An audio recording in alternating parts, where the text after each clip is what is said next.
ইয়া রাসূলুল্লাহ, ইয়া হাবিবাল্লাহ, আপনার সম্মানে আমি 1 দিরহাম দিয়ে 2টা জিনিস কিনে নেব। 1 দিরহাম, একটা জামা, একটা পানি খাওয়ার জগ, দাম কত?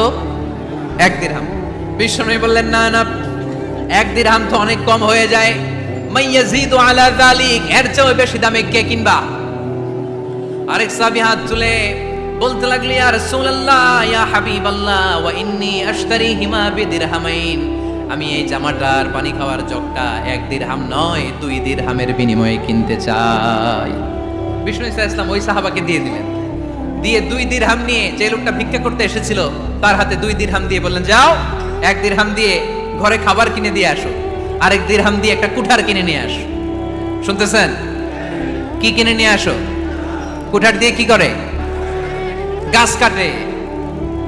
ওই সাহাবী কুঠার কিনে নিয়ে আসার পরে বিশ্বনবী নিজ হাতে কুঠারের